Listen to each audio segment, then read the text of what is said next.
لله رب العالمين.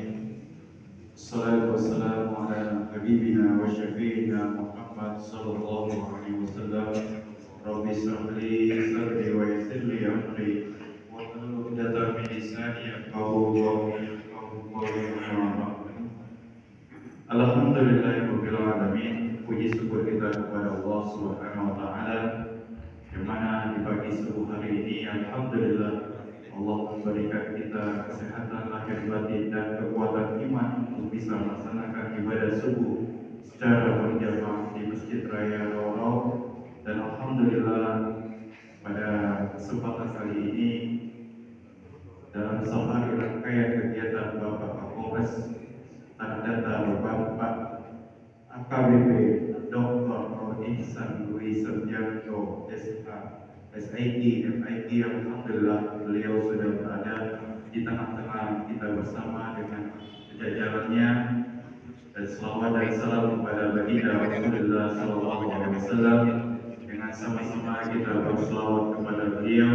Allahumma shalli ala Sayyidina Muhammad wa ala ali Sayyidina Muhammad. Bapak AKBP Dr. Nur Ihsan Dwi Serjanto SH SID MIT, dan juga yang kami hormati Bapak Wali Nagari, dan juga yang kami hormati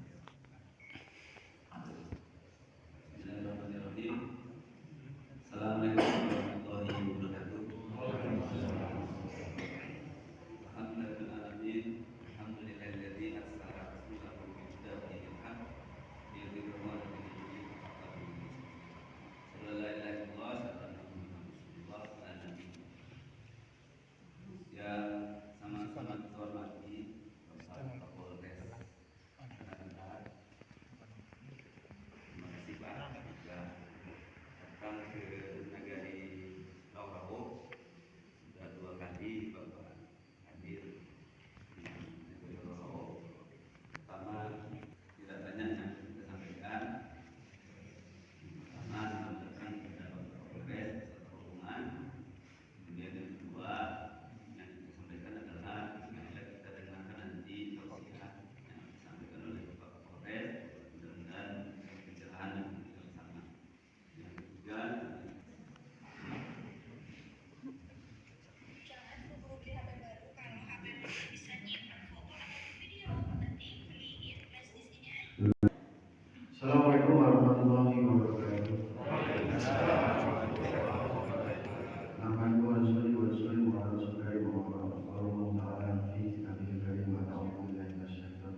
sekalian, tujuan kami ke setiap masjid itu Pak, alhamdulillah selain bertemu dengan Bapak Ibu yang kami datangi di setiap masjid, kami minta sumbangan. Boleh Bu, minta sumbangan Bu? Ketika tidiannya diputar ya. Boleh Pak, minta sumbangan? Datanya buat apa Pak? Kenapa Pak Kapolres minta sumbangan setiap masjid? Bu, datanya buat renovasi Bu. Jadi saya sebenarnya punya kos-kosan.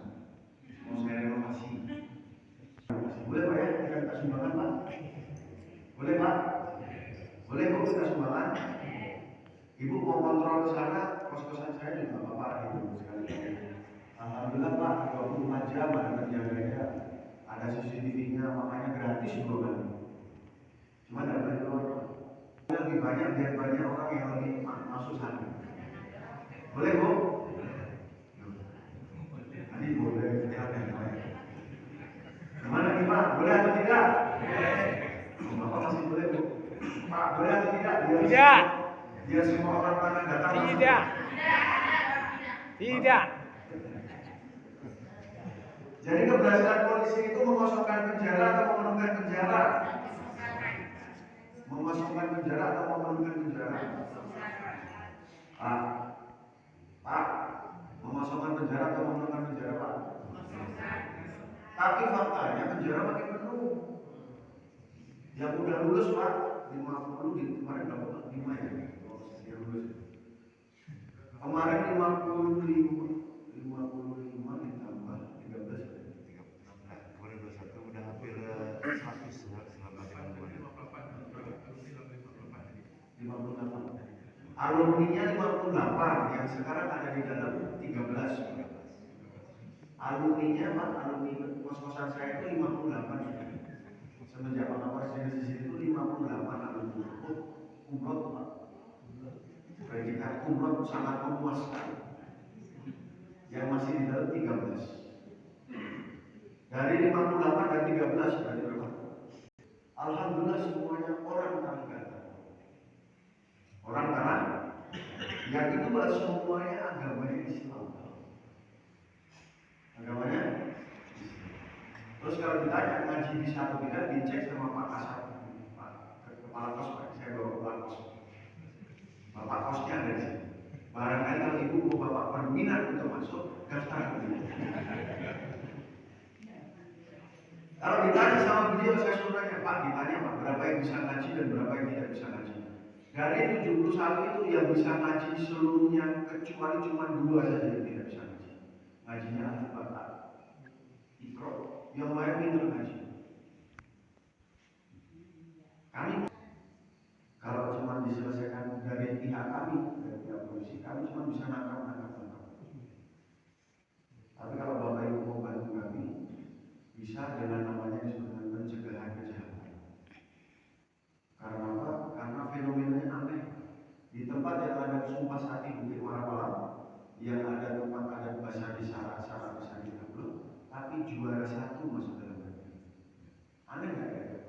Menurut awal dan lebih, menurut adat dan agama, tempat kita ini yang tempat berdasarkan kitabullah. Saya baru menemukan satu daerah kalau ceramah Pak, di depannya ada kitabullah, tidak cuma di sini, cuma di Minang ini. Tetapi kenapa banyak masuk penjara, banyak melakukan kejahatan? Bukankah itu sebuah fenomena yang aneh? Apa?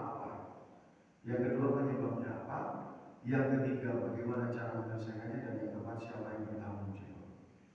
Yang pertama, apa fenomenanya? Kenapa bisa terjadi seperti ini?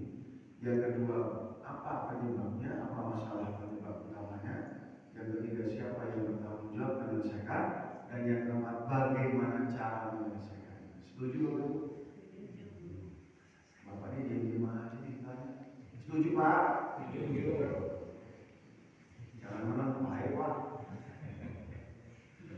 Yang pertama Bapak Ibu ya, fenomenanya seperti apa? Ini Bapak Ibu ya, seperti zaman dulu namanya zaman jahiliyah. Bapak Ibu tahu zaman jahiliyah ini zaman apa? Zaman jahiliyah zaman apa Bu? Zaman kegelapan ya. Pak, zaman apa Pak?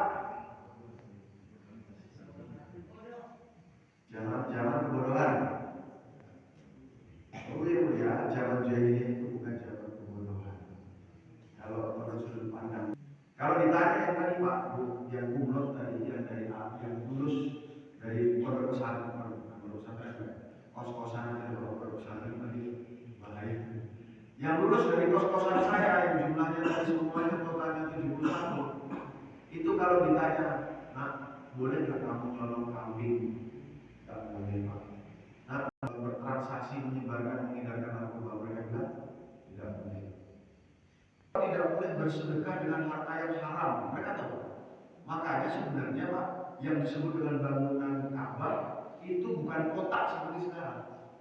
Bangunan Ka'bah yang asli cita-cita orang Quraisy zaman dulu, orang-orang pada zaman jahiliyah zaman dulu, itu kotak ditambah setengah lingkaran ke atas. Jadi bentuknya kotak dari lonjong. Di kotak ini lonjong ke atas. Tapi yang jadi duluan yang kotak. Sedangkan mereka mau membangun lagi yang lonjong yang disebut dengan Hijr Ismail. Tapi mereka mengatakan kami tidak mau mensedekahkan harta kami yang haram. Makanya ketika itu pembangunan Hijr Ismail tidak sampai ke atas, hanya sampai sebatas tembok setinggi. Siapa yang dia sholat di dalam Hijr Ismail seperti sholat di dalam Ka'bah. Yaitu bukan zaman kebodohan, tahu tetapi sengaja. Hari ini Bapak Ibu yang hatinya masih gelap, yang masih jahil. Ini yang jadi masalah. Jadi fenomenanya hari ini yang belum terang benderang adalah hati-hati mereka yang masih melakukan maksiat di sisi Allah SWT. Yang kedua Bapak Ibu ya, penyebabnya tidak lain tidak bukan karena agama tidak sempurna dalam diri kita, dalam diri masing-masing, dalam diri seseorang. Kenapa? Mensekutukan Allah SWT. Alias kata Bapak Ibu ya, penyebabnya adalah karena agama rusak, dimulai dari iman yang rusak, dimulai dari tidak yakin, tidak percaya, tidak yakin sempurnanya, tidak yakin kepada Allah SWT. Kalimat la ilaha illallah Muhammadur Rasulullah belum masuk ke dalam hati, hanya sekedar diucapkan saja. Maka itu menjadi kerusakan iman, menjadi kerusakan agama. Penyebab itu sama seperti zaman jahiliyah seperti zaman dulu. Fenomenanya zaman jahiliyah penyebabnya karena rusaknya agama. Oleh karena itu Bapak Ibu ya, bagaimana cara menyelesaikannya? Tidak bisa dilakukan hanya dengan mengajarkan bagaimana agama bisa sempurna masuk ke dalam diri seseorang. Lantas pertanyaannya, di mana tempat untuk memperbaiki agama kita Pak? Tempat untuk memperbaiki agama kita itu di mana? Kan begitu. Karena Nabi SAW sabdakan, barang siapa di dalam diri manusia ada segumpal daging. Kalau daging itu baik maka baik seluruhnya, kalau daging itu buruk maka buruk seluruhnya. Apa namanya dagingnya? Hati tempatnya iman.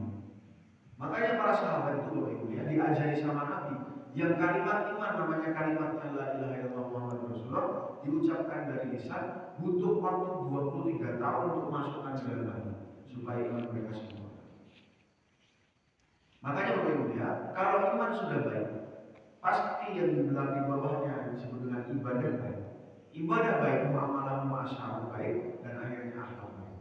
Kalau iman rusak, maka pasti ibadah rusak. Itu satu jalur.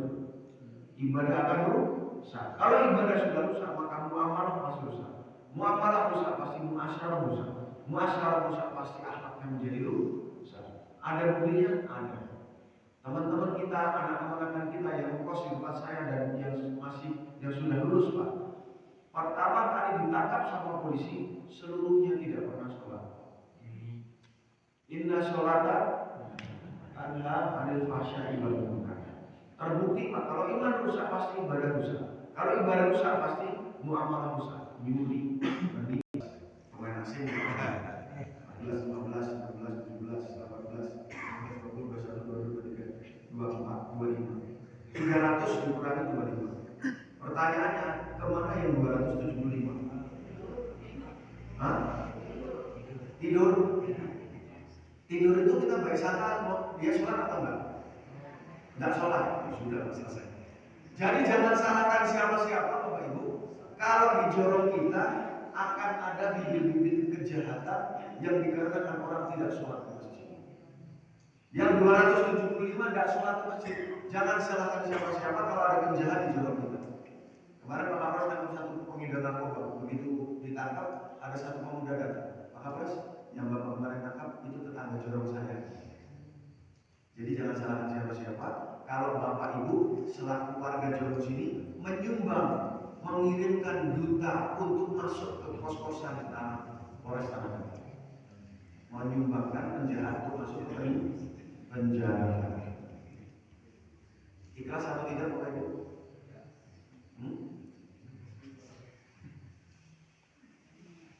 Makanya Bapak Ibu ya, bagaimana caranya seluruh daripada warga masyarakat kita taat kepada Allah Ta'ala dengan alias kata kembalikan mereka ke masjid, karena tempat terbaik untuk memperbaiki manusia yang rusak iman dan amalnya, muamalah masyarakat akhlaknya hanyalah di masjid.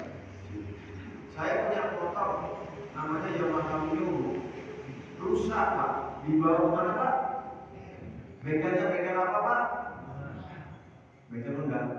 Namanya motor di sini Honda. Sama kayak di Jawa Pak, Vespa itu dibilang Honda, Kawasaki juga dibilang Honda gitu. Sama. Ini berbicara masalah merek Pak. Saya punya motor namanya Yamaha Mio. Kalau rusak dibawa mana? Bengkel. Bengkelnya bengkel apa? Motor. Bukan bengkel mesin bubur. Bengkel motor dulu. Motornya motor apa? Yamaha. Ketemu sama mekanik yang ahli mesin. Cara untuk memperbaikinya harus pas. Bagaimana dengan manusia? Kalau rusak imannya, rusak ibadah muamalah masyarakat akhlaknya dibawa mana? Dibawa ke Puncak Batu, dibawa ke Danau Singkara, dijorokin, cebur ke laut. Habis itu pulang-pulang imannya bagus begitu? Tidak bisa, dibawa ke masjid. Baiki oleh Allah Subhanahu wa Ta'ala menjadi orang yang taat. Dia sholatnya terjaga. Kalau sholat sudah terjaga, maka dia akan terhalang dari perbuatan fahsyah. Berarti Bapak Ibu ya, caranya adalah kembalikan mereka ke masjid dengan cara dijemput door to door. Jangan sampai ada satu orang pun yang dia di kampung ini, termasuk yang 275 tadi, dia tidak sholat. Seluruhnya harus sholat. Poros nama Bapak Ibu tidak mencoblos partai mereka, boleh? Mereka tidak rela. Sampai akhirnya supaya nyoblos partai mereka, Bapak dikejar-kejar sampai jam 3:30 subuh. Namanya serangan fajar, dibawain amplop. Betul Pak? Di sini isinya berapa? Itu saja Bapak Ibu yang mulia, mereka tidak lolos satu nama, tidak nyoblos partai mereka. Padahal kalau Bapak Ibu salah nyoblos, resikonya berapa tahun? 5 tahun. Betul Pak?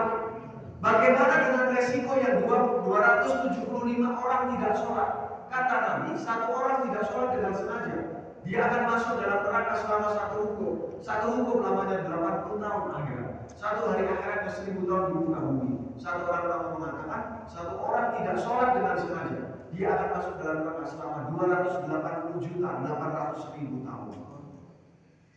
Tidak sholat sama kali. Apakah nggak bisa makan karena perang? Mati tertembak atau terkena bom. Mereka mati menghadapi Zionis. Mati statusnya mati. Mati syahid masuk surga. Tetangga kita sebelah tembok sama rumah kita nggak sholat. Kalau mati masuk neraka. Ada 2 orang tabrakan di Cidomatu Pak, jebret. Dua-duanya jatuh. Yang satu dengkulnya lecet, yang satu patah tulang. Yang satu patah tulang. Yang ditolong yang mana dulu? Bu, yang mana dulu?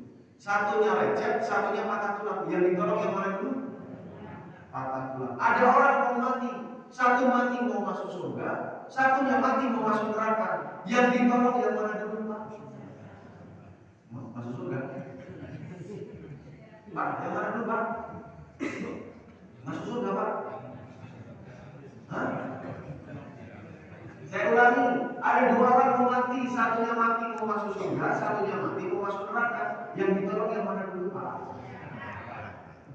Jadi bapak-bapak ibu kalau mau teriak-teriak Palestina boleh, silakan, saya setuju. Tapi bapak ibu harus lebih teriak-teriak, harus lebih bingung, harus lebih keluar-keluar kalau ada satu orang saja yang tidak sholat di masjid. Seolah-olah tidak melihat masjid maka tidak datang ke masjid. Maka sebenarnya yang bukan melihat bukan mata tetapi hati. Bukan mendengar azan telinga, tetapi sesungguhnya yang tidak mendengar bukan telinga tetapi hati.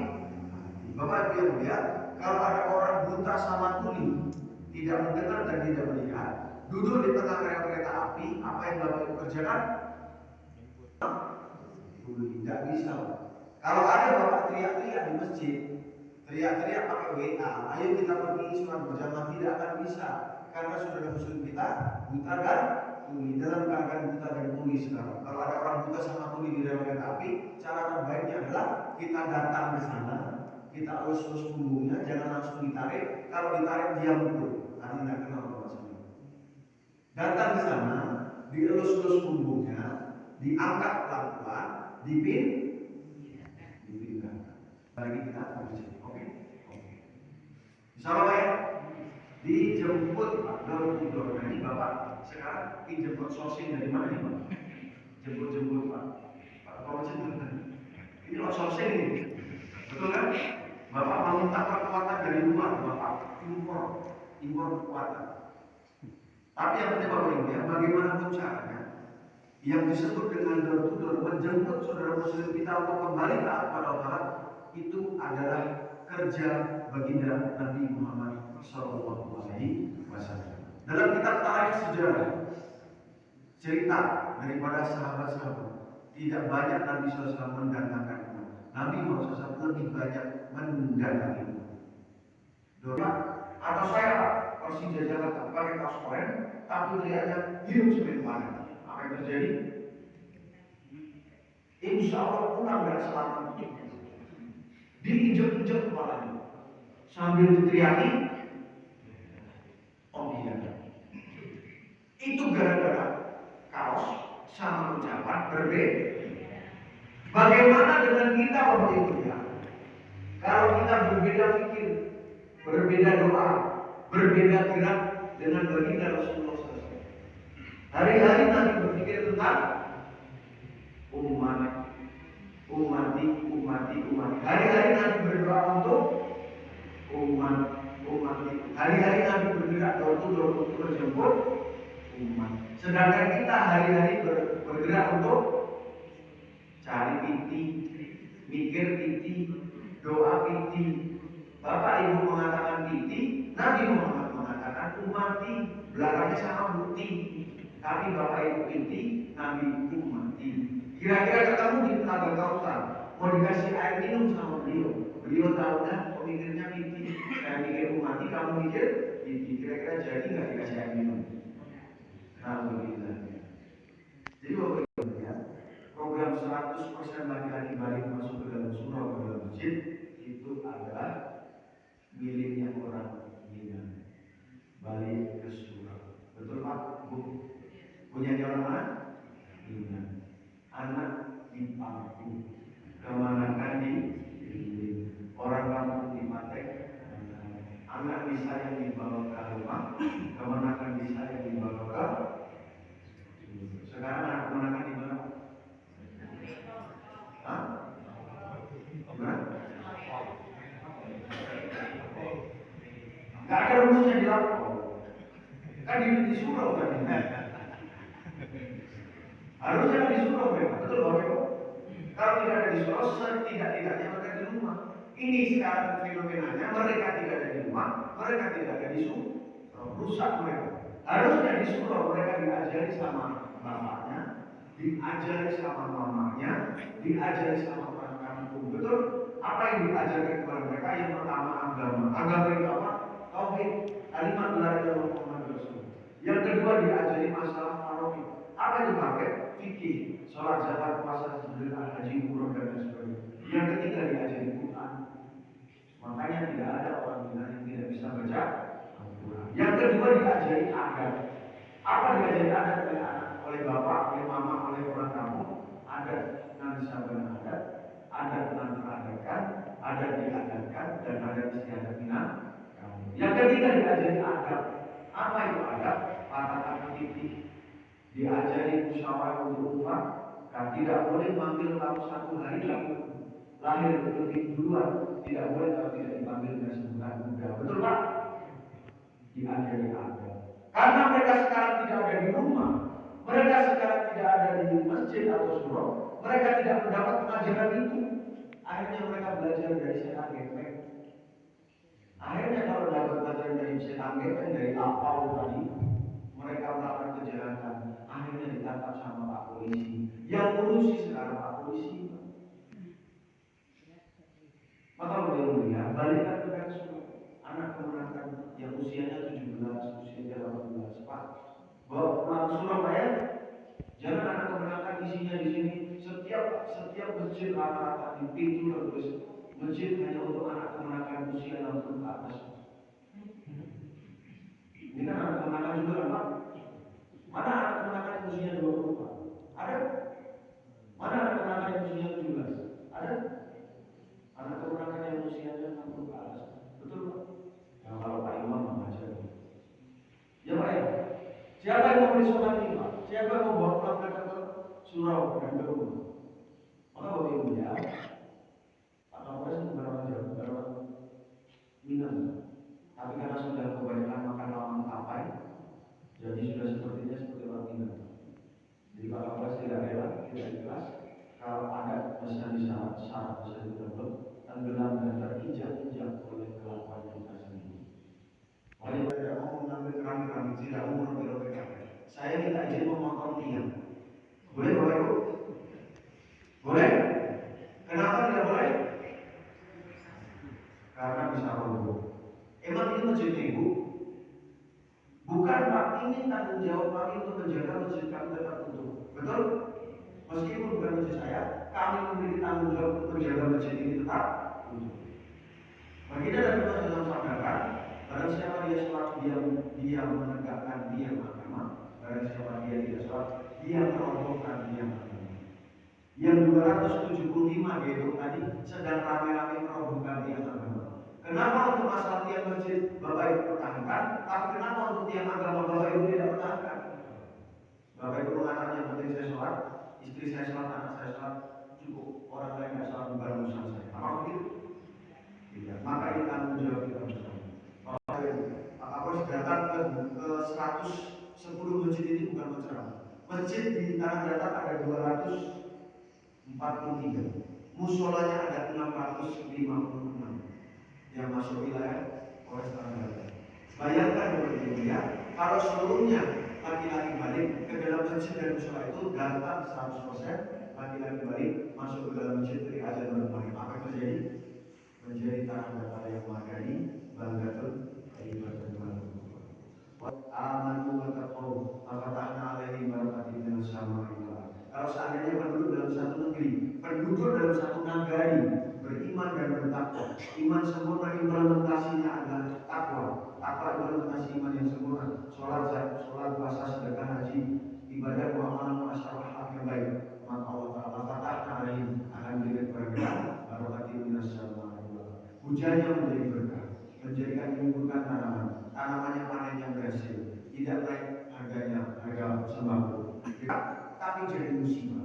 Yang dari atas jadi banjir, yang dari atas jadi galudong, angin berubah puting beliung, gempa bumi, tanah longsor. Yang dari bawah, anak-anak berani kepada orang tua, mohon maaf, anak bunuh orang tua sendiri, orang tua menikah dengan anak sendiri, mencabuli anak sendiri. Masjid kembalikan mereka ke surau untuk bisa diperbaiki oleh Allah Taala di dalam masjid 100% hari ini. Insya Allah Pak, insya Allah Pak, dijemput Pak ya. Kalau sekarang ada 25, berarti besok ada 50. Kalau besok 50, berarti besok hari Kamis kan? Ya, Kamis ada. Selanjutnya mau sholat masjid jangan dikasih jatah. Itu saja mungkin dari saya. Mudah-mudahan bermanfaat. Yang penting kita sudah berakad bersepakat Pak, bagaimana setiap masjid punya program 100% laki-laki balik masuk ke dalam masjid. Terserah Bapak bagaimana ceritanya. Kalau Bapak mau jemput, kalau mau ke masjid, belok kanan belok kiri Pak, jangan lurus. Assalamualaikum dah, masjid tuh. Assalamualaikum Mas, masjid tuh. Assalamualaikum, ayo kita sholat masjid. Setiap selesai sholat, muter. Itu Pak ya, ceritanya. Mungkin itu saja yang perlu kita sampaikan. Sekali lagi Pak, kita minta akad. Mudah-mudahan Bapak Ibu semuanya mau bekerja sama. Ini bukan ceramah.